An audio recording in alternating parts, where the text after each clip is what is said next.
po, tayo po basahin po natin ang words for the day, ang salita ng Diyos ngayong araw na ito.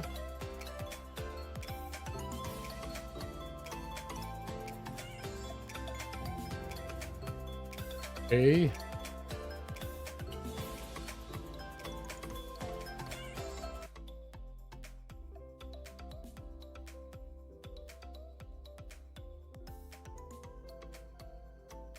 Okay, the Word of God sa araw na ito, ating pong basahin. Ito po ay nasusulat.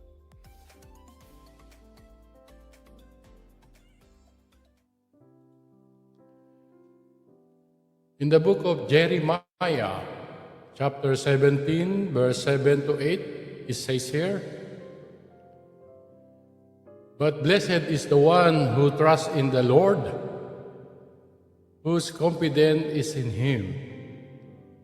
They will be like a tree planted by the water that sends out its roots by the streams. It does not fear when heat comes. Its leaves are always green. And it has no worries in a year of the drought and never fail to bear fruit." And that's the Word of God sa wikang English. Sa wikang Tagalog po, ito po ay nasusulat sa libro ni Jeremias, Kapitulo 17, versikulo 7 hanggang 8. At ito po ang sinasabi. Mapalad ang mga taong nagtitiwala kay Yahweh. Pagpapalain ang umaasa sa Kanya. Katulad niya ay isang punong kahoy na nakatanim sa tabi ng batisan.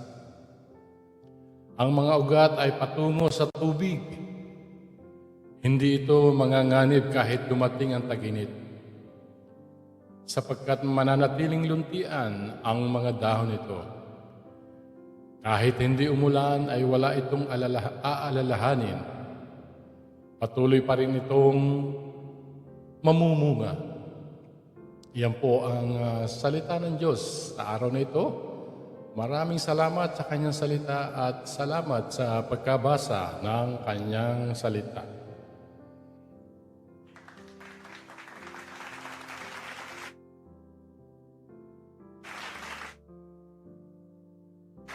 Hallelujah.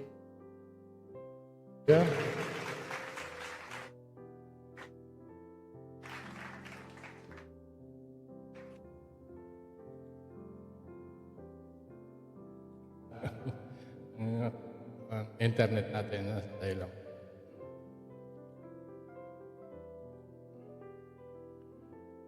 Okay.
Pastor Alan Acebuche.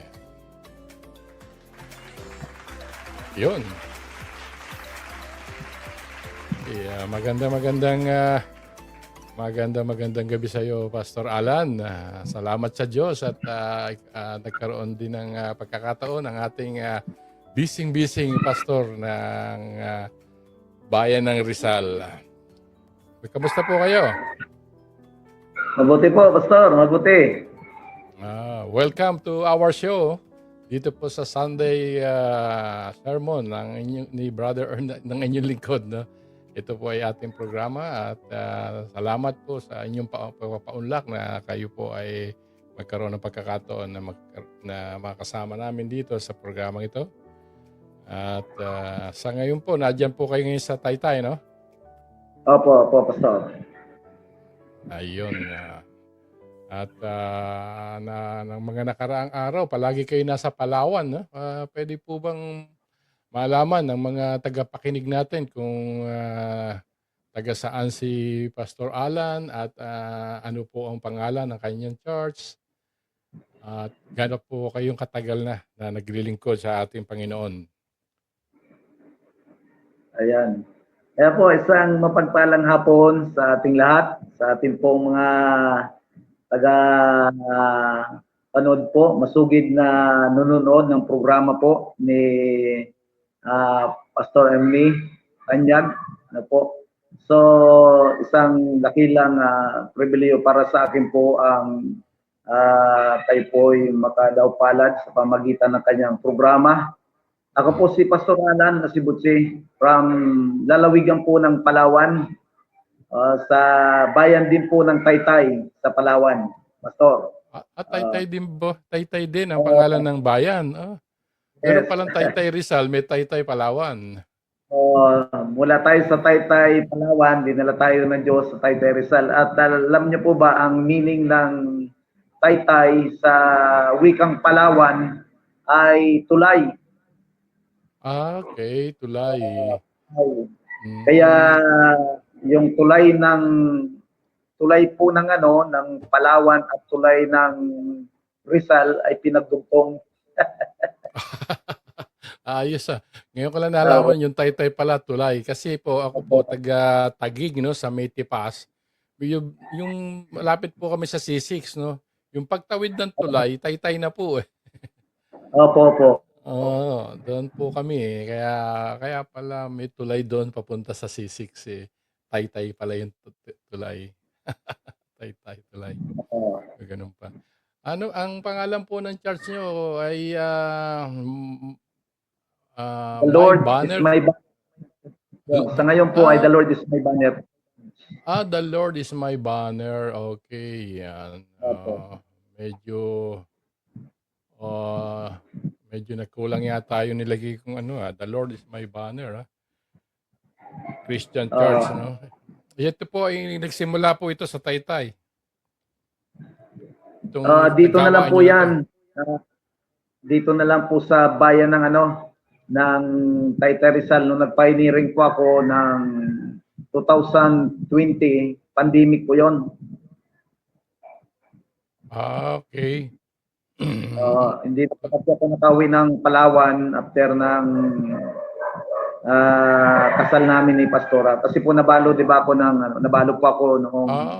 Ay, ganun po ba? Wala, no? asawa ko ay Palawan, yung pangalawang asawa ko, taga Taytay Rizal. Ayun, ganun pala. So, kailan po nagsimula yung inyong church sa Taytay? Sa Taytay po kayo nag-start, di po ba? Opo. Nakakilala po ako sa Panginoon 1987. Wow. Opo, 1987. Oo. Mukhang high school pa lang ako noon. 1987, February 8, nakakilala ko sa Panginoon. Kailan po tinatag yung church niyong The Lord is my banner sa Taytay? Ano lang po, itong 2021. Okay. Pero so far, ang alam ko, meron na kayong mga daughters church, no? Ilan na po yung daughters church niyo? Opo. At saka doon sa Palawan, andun din po yung aking mga anak. Yung panganay ko po, yung ating pong pastor sa Palawan. Okay, good. Yung panganay niyo pala yung nag-aasikaso doon, siya ngangangalaga ng mga gawain doon sa Palawan. So meron kayong church dito sa Taytay Rizal at meron din kayo sa Palawan. Bali dalawa po.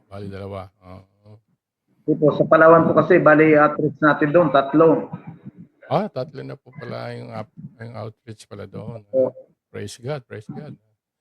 Salamat sa Diyos at malayo ang nararating ng nakikita ko nga yung mga vlog niyo, yung mga post niyo, talagang saan-saan kayo nakakarating, Talagang, bihira po yung pastor na ganyan, yung mga nasusuot yung mga kasulok-sulukan ng mga kapatid, mga kabundukan. Kaya dapat po talaga maabot natin po 'yan, ang napakaimportante yung maabot natin yung mga tao na hindi Opo. nakakapakinig ng salita ng Diyos, hindi naririnig ang katotohanan dahil at, talagang makikita ko talaga ang dedikasyon niyo talaga maparating lang sa mga tao ang salita ng Diyos, 'no?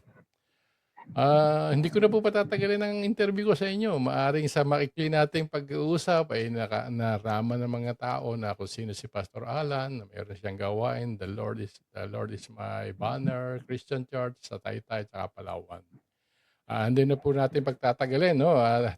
Ako hindi na rin makapaghintay, mapakinggan natin ang tatalakayin ni Pastor Alan sa atin lahat, no? Let's welcome once again si Pastor Alan at Acebuche. Ang kanyang tatalakayin ngayong gabi ay ang paglilingkod na dapat nakatuon sa Diyos.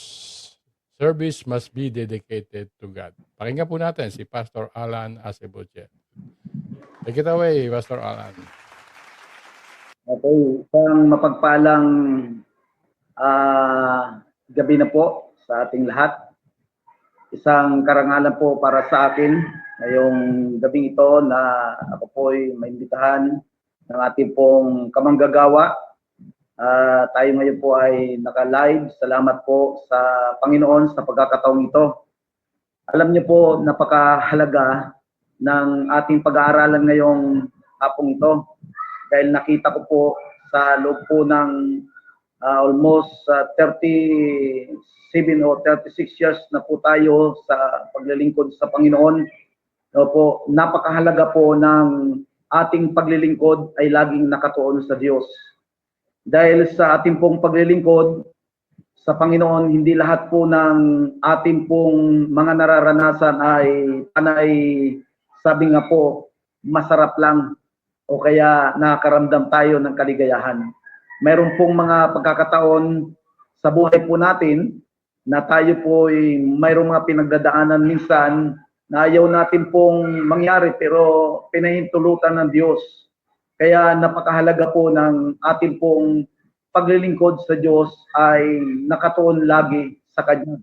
Hindi sa tao, hindi sa pastor, hindi kung kanino pa man, kundi laging nasa Panginoon.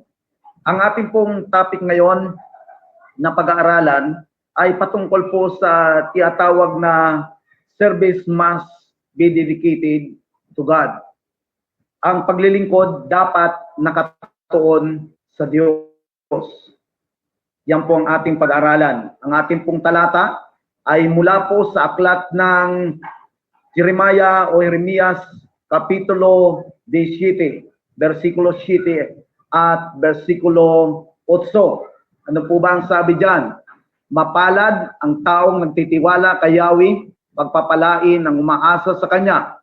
Katulad niya isang punong kahoy na nakatanim sa tabi ng batisan at ang ugat ay patungo sa tubig. Hindi ito nanganganib kahit na dumating ang tag-init, sapagkat manatiling luntian ang dahon nito, kaya't kahit hindi umulan ay wala itong alalahanin, patuloy pa rin itong mamumunga. Pinagpala po ang pagkabasa ng salita ng ating Panginoon. Praise God. Ngayong taong ito ng 2025, mga kapatid, alam niyo po, napakaganda ng ginawa ng Diyos sa taon nating 2024. Pero alam niyo po ba na mayroon pang mas magandang gagawin ng Diyos sa taong ito ng 2025? Kapag ang ating pong, sabi nga po, paglilingkod ay laging nakatuon sa ating Panginoon. Mahalaga mga kapatid ng ating pong, sabi nga, paglilingkod ay nakasintro sa ating Panginoon. Dahil ang hinahanap ng mga totoong naglilingkod sa Diyos o ang mga anak ng Diyos ay talagang yung totoong paglilingkod sa Diyos, yan po ang hinahanap ng ating Panginoon. So maliwanag po, bakit po dapat nakatuon ang ating paglilingkod po sa Diyos. Meron po tayong tatlong bagay na pag-aaralan dito. Meron po tatlong bagay tayong pag-aaralan na kung saan napakahalaga. So number 1 po, ang sabi po dito sa number 1, so that we may see His working or to witness His divine intervention, upang tayo ay makita na umaasa sa pagkilos ng Diyos. Isang bagay po ang gustong makita ng Diyos sa atin, na hindi tayo umaasa sa ating sariling lakas, sa sarili nating karunungan, talino. Ano po, gusto ng Diyos makita sa atin na tayo po'y umaasa sa ating Panginoon, sa kanyang kapangyarihan, sa kanyang pagkilos sa buhay po natin. Ano po? Kasi sabi nga po ng verse 7, mapalad ang taong nagtitiwala kay Yahweh, pagpapalain ang umaasa sa kanya. Ibig sabihin po, mga kapatid, umaasa tayo sa kakayahan ng Diyos. Umaasa tayo sa kagalingan ng ating Panginoon, sa kanyang pagkilos sa ating buhay. Na ibig sabihin, lagi po tayong nakatuon sa ating Panginoon. Devoted tayo, concentrated po tayo sa Diyos na ating pinaglilingkuran. So napakahalaga po ng una nating pinag-aralan. May mga pagkilos ng Diyos sa buhay natin na di natin kayang gawin. Yung mga bagay na amazing na nangyayari po sa buhay po natin. Lagi po nating isipin na makapangyarihan ng Diyos. Sabi nga po, pagpapalain ng Diyos ang mga umaasa sa Kanya. Nung ako po ay nagpioneering dito sa Taytay Rizal, panahon po ng pandemic. At nung mga panahon na yun, naghahanap po ako ng mga kapwa natin lingkod ng Diyos. Napipili ko rin pong mahinga ng mga panalangin noong mga panahon na yun. Pero nabigo po ako kasi nga pandemic, walang lumalabas po sa mga kalsada. Kaya dito sa barangay ng Muson, halos ako lang po yung pastor ng mga panahon na talagang nagbabahagi ng salita ng Diyos. Nung bago kami mag-asawa ni pastora po, so ako lang mag-isa ang siya nagsishare sa daan, nangangaral ng salita ng Panginoon. Pero ngayon, salamat sa Diyos dahil marami na po tayong na-disciple, na turuan. So marami na po ang talagang mga nagiging kasama ko sa kalsada para mag-share po ng salita ng Diyos. Hindi po kasi pwedeng sabihin natin na umaasa po tayo sa Diyos kung hindi ka talaga devoted o committed sa ating Panginoon. Kasi po, makikita ito, saan po? Sa kilos po natin, kung sino po talaga ang pinaka-priority po natin sa buhay natin. Kung ano po yung pinagkakaabalahan po natin sa mga panahon po na kung saan talagang masasabi natin na parang wala tayo. Doon makikita ngayon po yung tinatawag po na pagkilos ng Diyos sa buhay po natin. Alam niyo po, may testify ko lang, talagang napakabuti ng Diyos. 2020 po, nung time ng pandemic, kami po ay nakasal ng pastora. At nung makasal po kami, ang usap sa akin ng Holy Spirit after ng aming kasal, ako po ay mag-fasting ng 21 days. Praise God, nag-ayuno po tayo ng 21 days para po sa ating pong gawain sa lugar na ito. Purihin ng ating Panginoon, nakita ko po yung pagkilos ng Diyos at mga kaluluwang binago po ng Panginoon sa pamagitan po ng pangangaral natin ng salita ng Diyos. At ito pong 24 na ito, month po ng August, glory to Jesus, nagpasting po tayo ng 40 days sa biyaya ng ating Panginoon. Nakita ko yung pagkilos ng Diyos. Mayroon pong mga pinagaling ng Panginoon, mga imposibleng bagay na sa tingin ng tao po ay mahirap mangyari pero nangyari dahil po sa kapangyarihan ng Diyos. Mayroon pong dinala dito sa church from San Andres Bukid pa, na isang pamilya po sila. Mayroon siyang batang dinala dito na lumpo, almost 4 years na pong hindi nakakapaglakad, inborn itong batang ito. Praise God. na ipag-pray po natin sa biyaya ng Panginoon. Ngayon po naglalakad na, pinagpala ang pamilyang ito, nakalaya sila at kinagaling po ng ating Panginoon. Kaya dito po makikita natin na dapat nakasintro ang ating, sabi nga po, paglilingkod sa Diyos. Ano man po ang mangyari sa buhay natin, lalo tigit itong taong ito ng 2025. Ano po, hindi natin alam kung ano pa yung mga pipiling mangyari sa atin, mga problemang kaharapin natin, mga pagsubok na maaaring maranasan natin, pero ang pinakamahalaga, dapat nakatuon ang ating pong paglilingkod sa ating Panginoon. Praise God. Kaya makikita po natin dito, dapat nakasintro tayo sa Diyos. Hindi para makita ng tao ang ating ginagawa, ano po, kundi makita po yung ating pong, sabi nga, ginagawa nito, mag-glorify si Lord sa pamagitan po ng ating buhay. Nakapokus tayo sa Diyos na dapat lalo pa tayong nagtitiwala at maglilingkod sa ating Panginoon. Yun po. So ang pangalawa po nating pag-aaralan ay yung so that we may always have a source of spiritual strength. Upang tayo ay laging may source po tayo ng kalakasan. Ano po, spiritual na kalakasan na mula po sa ating Panginoon. Kasi po, alam nyo, mahirap din kasi po mag-pretend sa ating sarili. Ano po, na malakas tayo. Ano po, na malakas tayo. Pero ang totoo, talagang wala tayong sariling kalakasan. Without God, nothing po. Wala tayong magagawa. Yan po yung pangalawa. Yon. Ano po? So makikita po natin na sa itong pangalawang ito, ano po, na kung saan dapat nakatuon tayo lagi sa ating Panginoon. Na siya po ang source ng ating spiritual na kalakasan. Walang sino man na matibay na Kristiyano, matatag na mananampalataya, matatag na leader ng Panginoon, lingkod ng Diyos, ano po, na kung saan nakapagpatuloy sa paglilingkod sa Panginoon, na ang kanyang source ay sarili niya lang. Ang source talaga nila ay galing sa ating Panginoon. Sa loob po ng 36 years na po tayo sa paglilingkod sa Diyos. Salamat sa Panginoon. Glory to Jesus. Binago tayo ng Panginoon mula sa makamundong gawain. Salamat sa Panginoon po dahil hanggang ngayon naglilingkod tayo sa Panginoon. Maraming mga struggle, maraming mga difficult, maraming mga affliction na dumaan din sa buhay po natin. Pero isang bagay lang po ang nakita ko. Habang tayo po'y nakikipagbaka, habang tayo po'y naglilingkod sa ating Panginoon, laging nakatuon tayo dapat sa Diyos. Laging nakatuon sa Panginoon. Sabi nga, di ba, ng banal na kasulatan, sabi ni Haring David sa Aklat ng Awit, itutuon ko ang aking paningin sa mga bundok, saan baga manggagaling ang saklulo. Ang saklulo ay nanggagaling sa Diyos.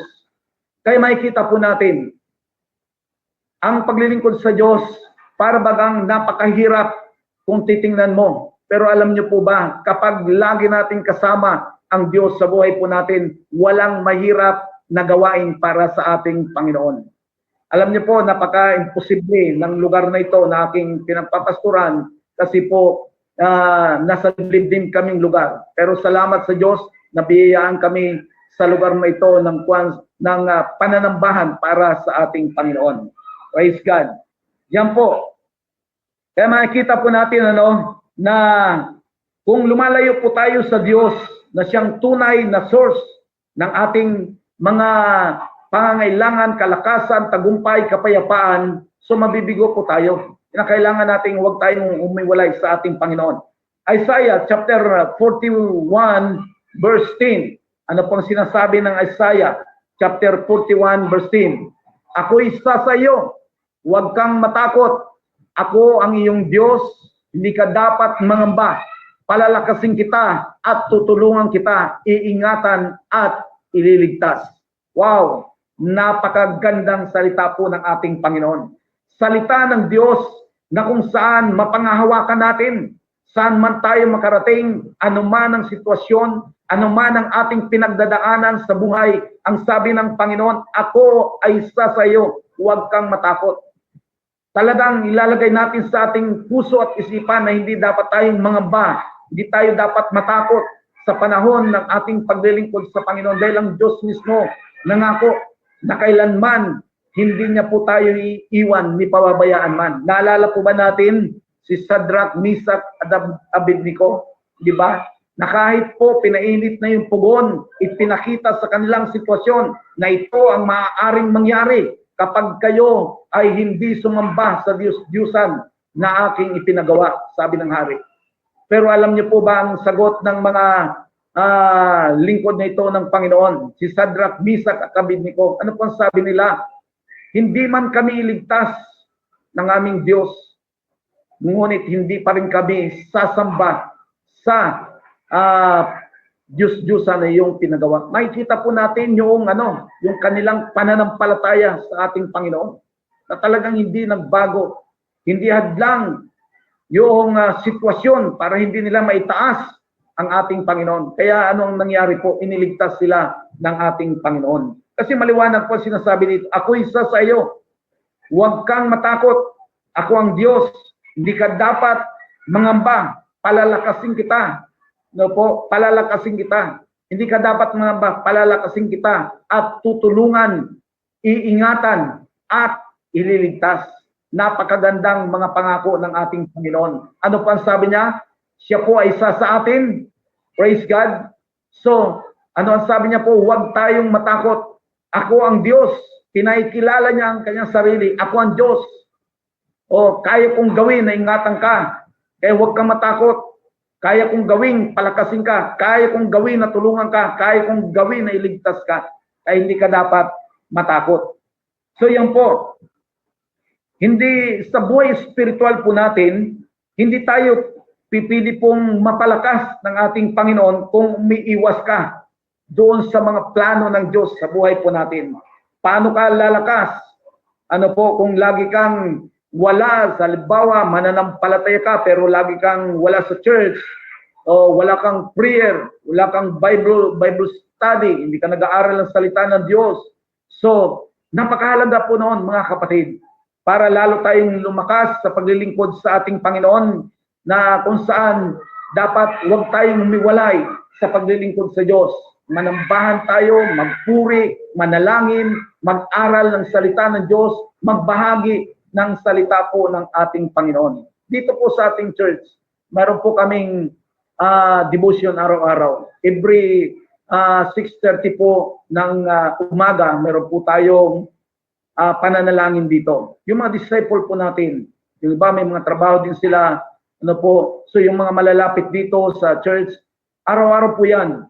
4 na taon na po namin ginagawa yan. Kami po ay mayroon pong ginagawang devotion po araw-araw. Dahil naniwala po kami na isa ito sa mga makakatulong sa atin para mapanatili po yung ating paglilingkod sa Diyos. Service must be dedicated to God. Hallelujah. Praise God. So, dapat lagi tayong talagang nakatuon ang ating pong paglilingkod sa ating Panginoon. Tulad po ng sinasabi ng Jeremiah chapter 17 verse 8. Ano po ang sabi niya? Tulad niya ay punong malapit po sa tubig. Di ba yung verse 8, sinasabi po ng Jeremiah na kapag lagi kang nakakunik, di ba, sa Diyos, sa kanyang salita, ano po ang sabi dito? So, maliwanag na ang sinasabi po, kapag ikaw ay nasa tubig, sabihin talagang hindi ka matutuyo. Di ba yung mga punong kahoy po na nakatanim po sa tabi ng ilog? Nakikita po natin ng kanilang dahon, sariwa, ano po, ayan po, sabi ng Jeremiah, basahin po natin muli. Ano po ang sabi niya? Mapalad ang mga taong nagtitiwala kay Yahweh.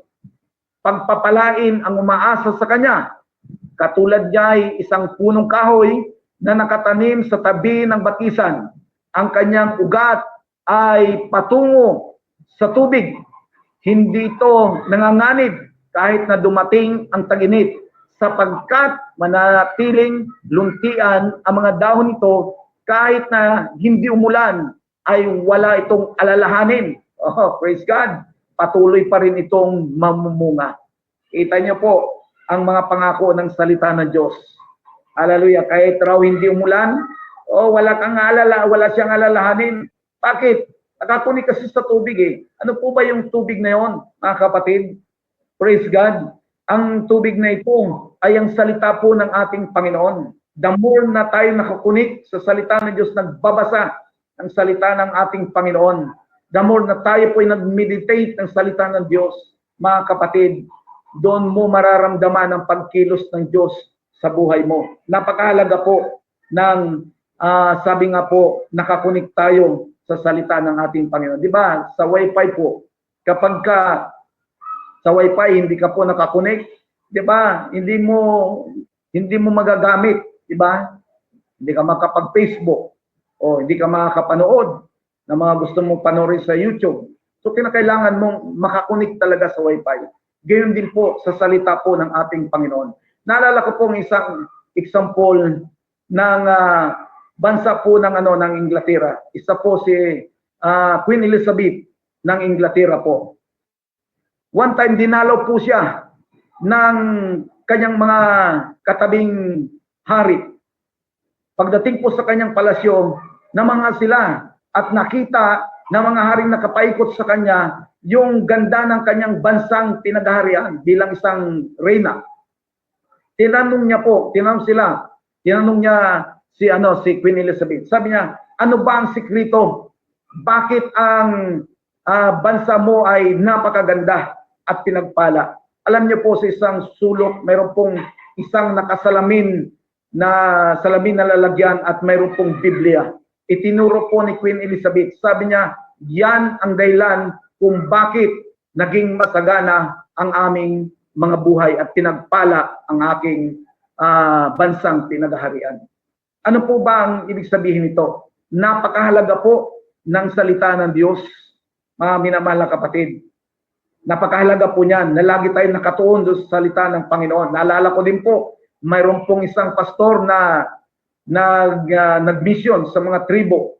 Alam niyo, isang araw nagbabasa po siya ng salita ng Diyos. Nagtanong yung isang tribo sa kanya. Sabi niya, Pastor, ano ba yung binabasa mo?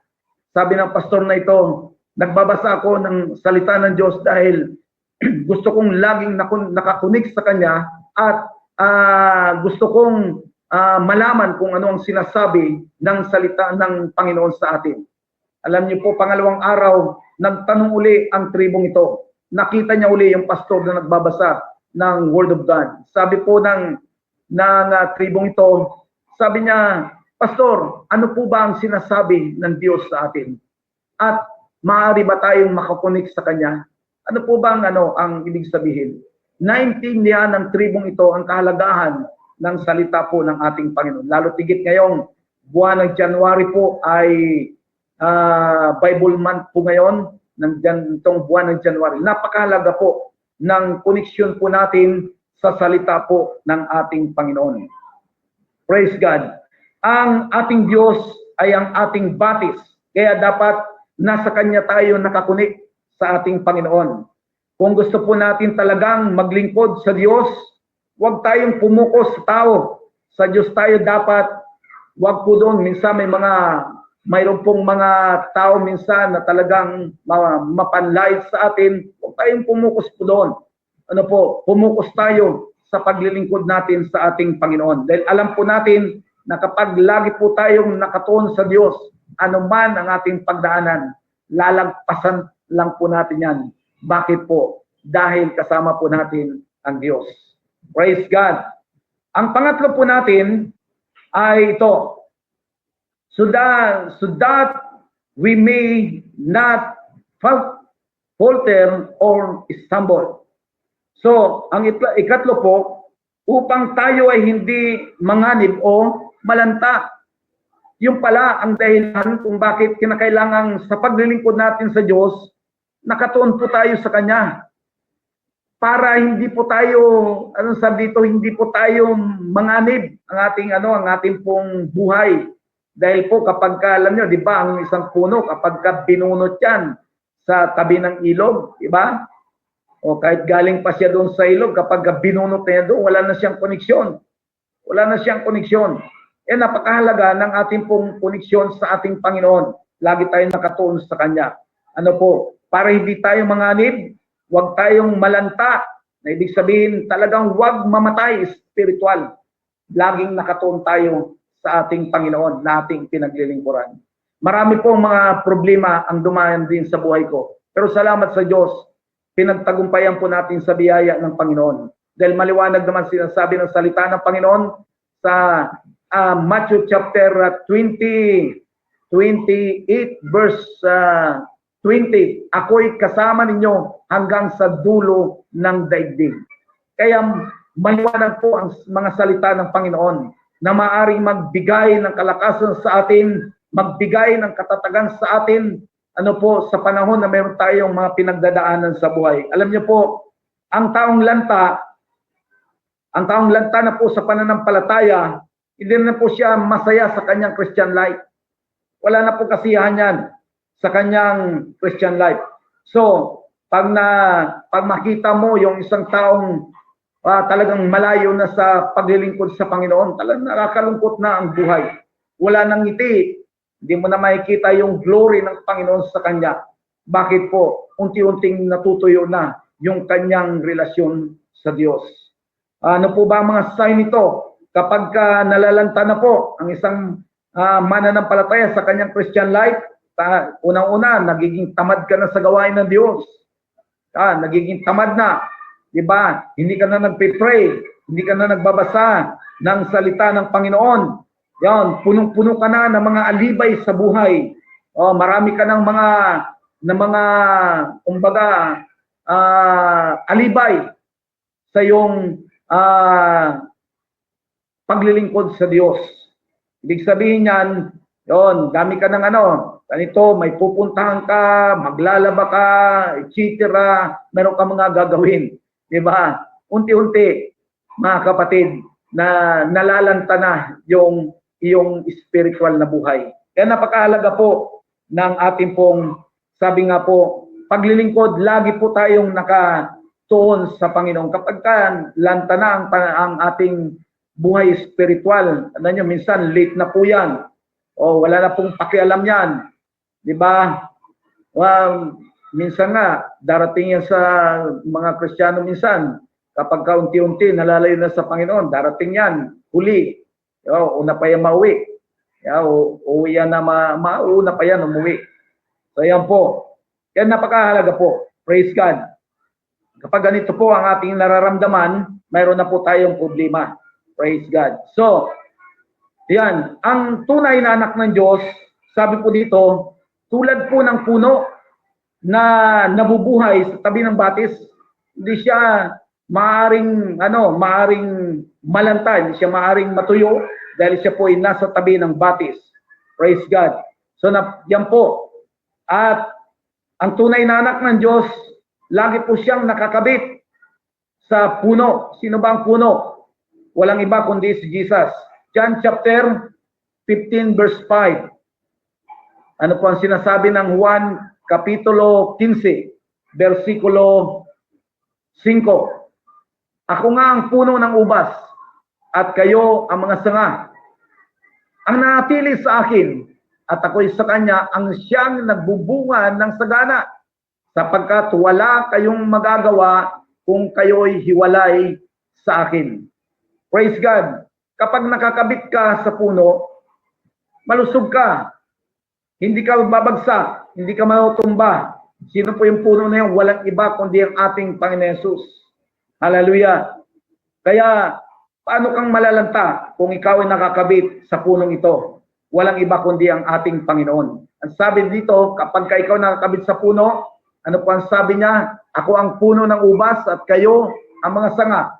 Ang natili sa akin at ako'y sa kanya ang siyang nagbubunga ng sagana, sapagkat wala kayong magagawa kung kayo'y hiwalay sa akin. Di ba mayroon na po tayong mga nakitang mga mananampalatayang hiniwalay sa Diyos. Panikabiguan ang nangyari sa kanilang buhay. Hindi po sila nagtagumpay sa kanilang pamumuhay Kristiyano kasi nakahiwalay na sa ating Panginoon. Kaya ako po sa biyaya ng Diyos, glory to God, hindi po ako sa nagmamalaki sa Diyos ang kapurihan. Simula po nang nakilala ko sa Panginoon, 1987, glory to Jesus, hanggang sa ngayon, naglilingkod sa Diyos. Ni minsan, hindi ko po inisip na mag-backslide. Sa Diyos ang kapurihan po, wala po akong karanasan ng tinatawag na backsliding experience. Hindi ko po yan naranasan at hindi ko po gustong maranasan. Alam niyo kung bakit po hindi ko yan naranasan? Lagi po akong nakadikit sa Diyos sa pamagitan ng salita ng ating Panginoon. Kung maririnig niyo po yung ibang mga patuto ko, glory to God, salamat sa Panginoon dahil talagang hindi rin po tayo nakapagtapos ng mataas na antas ng pinag-aralan. Salamat sa Panginoon dahil naging lingkod tayo ng Diyos. No po, purihin ang ating Panginoon. Napakabuti po ng ating Panginoon. Kaya ang ginawa ko noon, hallelujah, ako po'y talagang dumikit sa salita ng Diyos. Lagi kong binabasa ang banal na kasulatan dahil naniniwala ko sa pamagitan ng pagbabasa ng salita ng Panginoon, anuman ang mangyari sa paglilingkod ko sa Diyos, lagi akong nakadikit sa Kanya, lagi akong nakatuon. Napakahalaga po ng pagbabasa talaga ng salita po ng ating Panginoon. Lagi tayo nakatuon sa Diyos. Hallelujah! Praise God! Ano po ang sabi dito? John chapter, sa talatang ano po? Chapter 10 verse 28 ng Juan. Chapter 10 verse 28, sabi niya po dyan, ang mga nauna sa akin ay ang mga magnanakaw at mga tulisan, ngunit sila'y hindi pinakikinggan ng tupa. Ako ang pintuan at ang sinumang pumasok sa pamagitan ko ay maliligtas. Papasok siya at lalabas at makakatagpo ng pastulan. Sa verse 9, ang aking ama, ang siyang nagbibigay sa kanila, sa akin, ay lalong dakila. On. Sabi niya, ang sinumang pumasok sa akin, sa verse 9 po. Ano ang sinasabi ng verse 9? Ang aking ama, ang siyang okay, yon. Okay, ang mga nauna sa akin ay mga magnanakaw at mga tulisan, ngunit hindi sila pinakinggan ng mga tupa. Ako ang pintuan at ang sino mang pumapasok sa pamagitan ko ay maliligtas, pumapasok sila't lalabas at makakatagpo ng pastulan. So, dito po makikita po natin, malinaw na po na kapag tayo po ay nasa Diyos, walang pwede pong umagaw po sa atin. Maliwanag po yan sa verse 9. Ang aking ama na siyang nagbigay, 29, na siyang nagbigay sa kanila, sa akin ay lalong dakila sa lahat at hindi sila maaagaw ng sino man sa aking ama. Malinaw po na kapag tayo na sa Diyos, walang pwedeng umagaw sa iyo. Ano po, ibig sabihin yan, talagang walang pwedeng makialam po sa iyo. So, yan po yung tatlong bagay na ating pong pinag-aralan ngayong hapon. So, punta po tayo doon sa application po natin. Ang ating pong application, sabi po dito, I do not set your mind on earthly things that are temporary. Praise God. Yan po yung number 1 sa application po natin. Do not set your, ano po, ayun. Do not set your mind on earthly things that are temporary. Huwag daw po natin i-focus ang ating kaisipan sa mga bagay na panandalian lamang dito sa mundo. Maganda po kung mayroon kang magandang sakyan, magarang sakyan, mayroon kang magarang bahay, mayroon ka pong naabot na pinag-aralan, maganda po. Pero alam niyo po ba, anumang bagay dito sa mundo na ating pong nasabi nga po na nakamit, hindi po natin yan madadala sa pangalawang buhay. Kaya pahalagaan po natin yung ating pong paglilingkod talaga sa Diyos. Lagi tayong nakatuon sa ating Panginoon.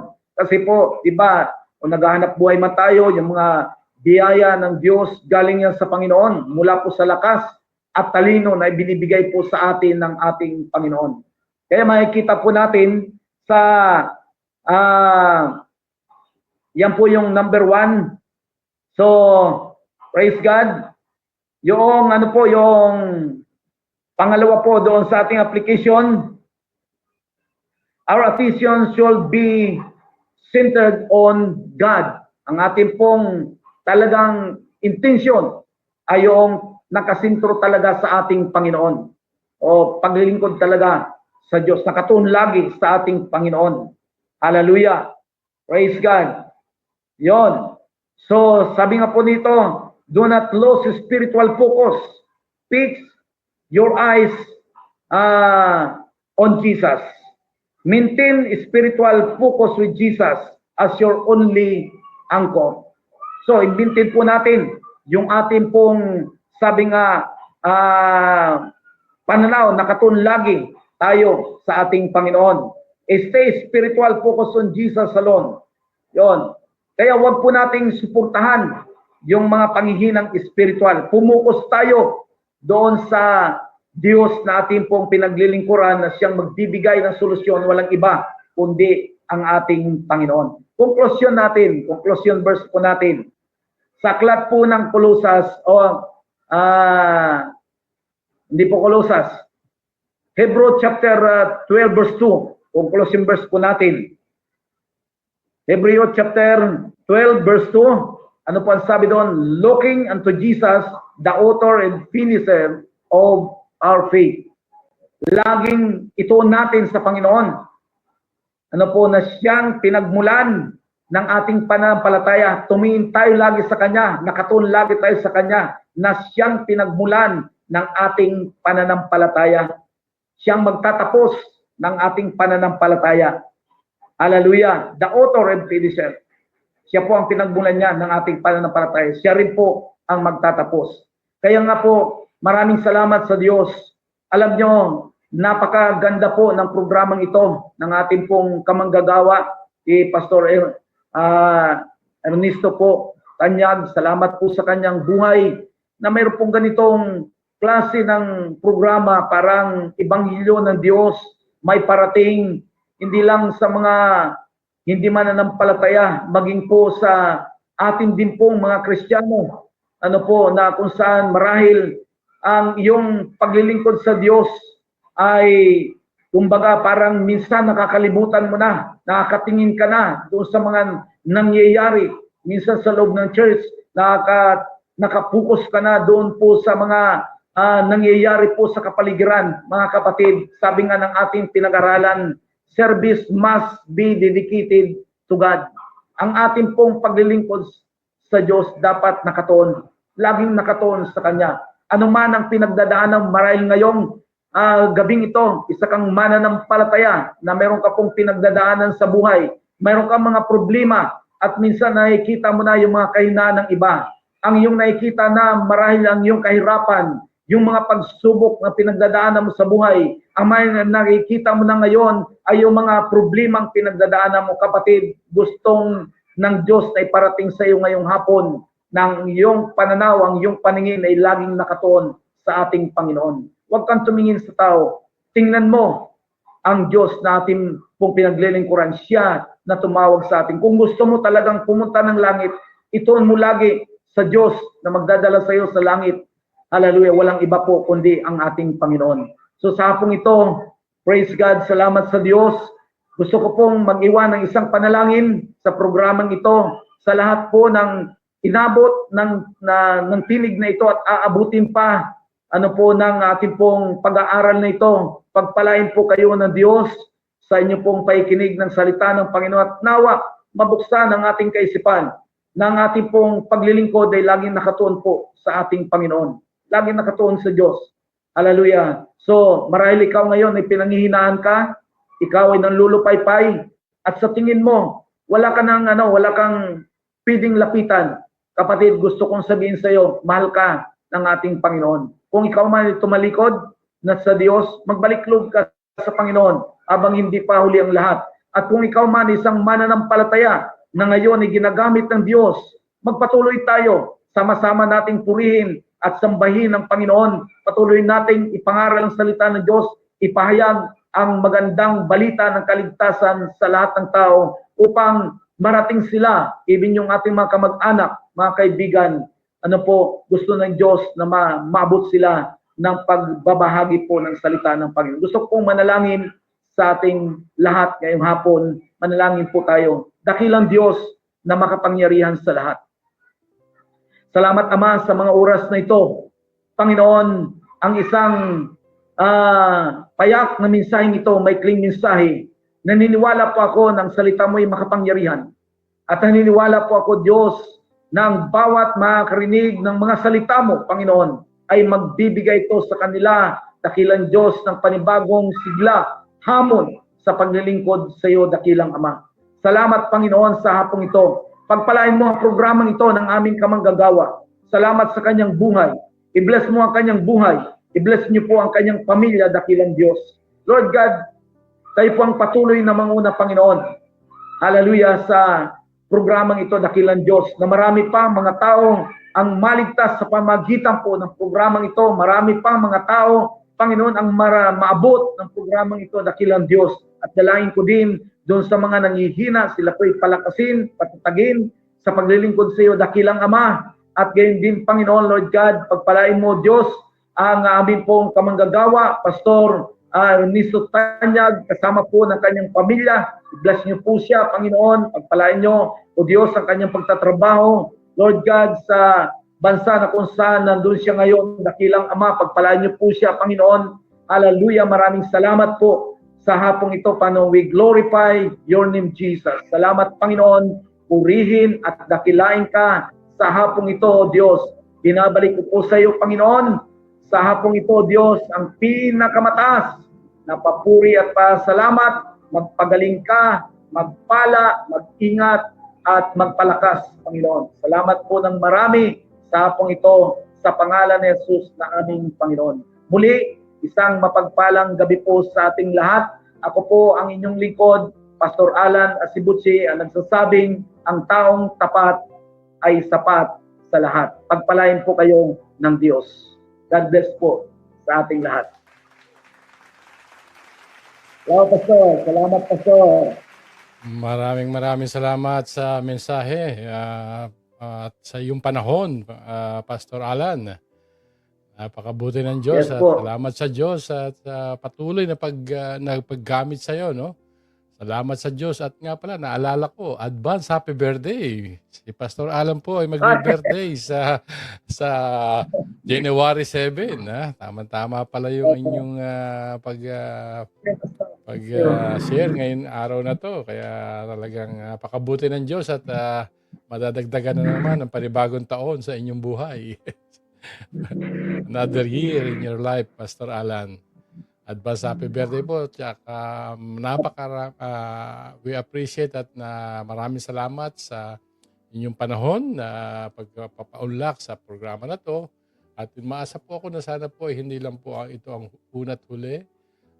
Mayroon maasa rin po ako at kung kayo ay magkakaroon ng panahon, dahil alam ko kayo po ay busy sa inyong pag-ministeryo, pag-evangelist, ay naunawaan ko po. Pero siyempre po kapag po kayo ay mayroong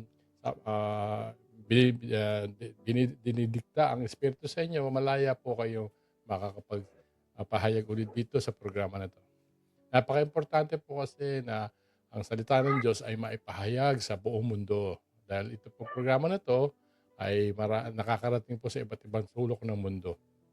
Opo. At yun po, no? At yun po, at salamat po sa inyong panahon at naway ikamusta niyo lang po sa ating mga kapatiran diyan at I hope to see you soon, no? At magkita-kita po Wala, tayo parating dyan. po ng sobrang yan, Pastor.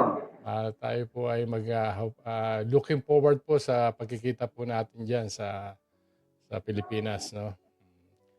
So, maraming salamat po muli at pagpapalaing po kayo ng poong may kapal at sa Diyos lahat ang papurit. Salamat po. Salamat din, Pastor. Mag-ingat po kayo at saka naway patuloy kayong gamitin ng Panginoon Diyos sa inyong ministeryo sa pagpapahayag ng salita ng Diyos. Okay. Thank you very much.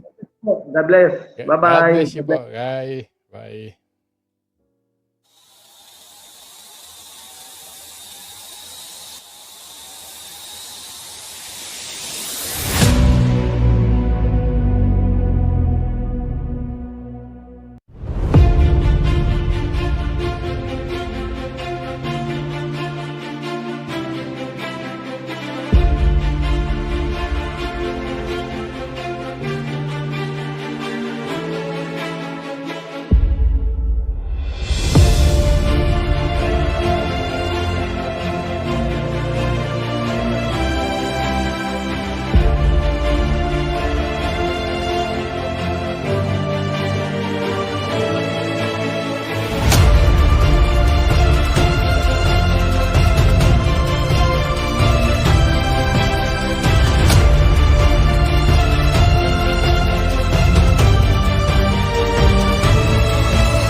dadaanan, mga bagyo.